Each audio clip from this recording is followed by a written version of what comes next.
Securing a security officer license in Tennessee requires completing a strict 4-step regulatory process.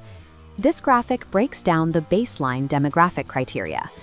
You must be a U.S. citizen or resident alien and meet specific age thresholds, at least 18 to work unarmed and 21 to carry a firearm. Applicants must demonstrate a clean legal record. Anyone convicted of a felony must have completed their sentence or court-ordered probation at least 5 years before submitting an application. This 5-year waiting period also applies to specific misdemeanors, explicitly those involving firearms, acts of violence, shoplifting, and controlled substances. Candidates must also pass mental and physical fitness standards, which restrict eligibility for anyone with a history of chronic drunkenness, drug addiction, or who has been declared legally incompetent. Enforcing these baseline demographics and strict legal checks ensures that only fully vetted individuals take on the responsibility of physical security. Step 2 is education. The foundation of all security licensing in the state is a mandatory 4-hour general training course. This chart shows the specific breakdown of the unarmed curriculum. Candidates spend exactly 1 hour each on orientation, legal powers and limitations, emergency procedures, and general duties. For an armed license, educational requirements escalate rapidly, building on that 4-hour baseline.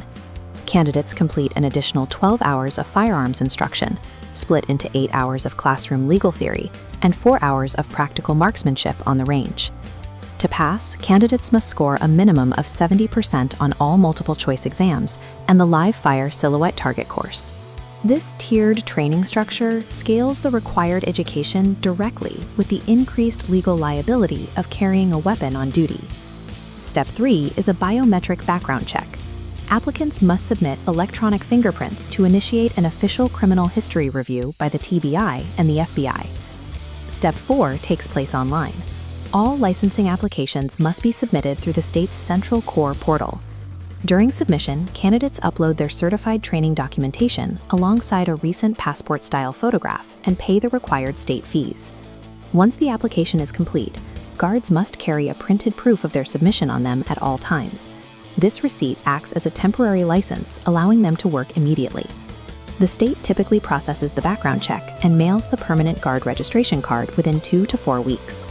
Completing these eligibility, training, biometric, and application steps converts a candidate into a state-authorized security professional. Alliance training and testing is the first practical step towards starting your career in the Tennessee security industry.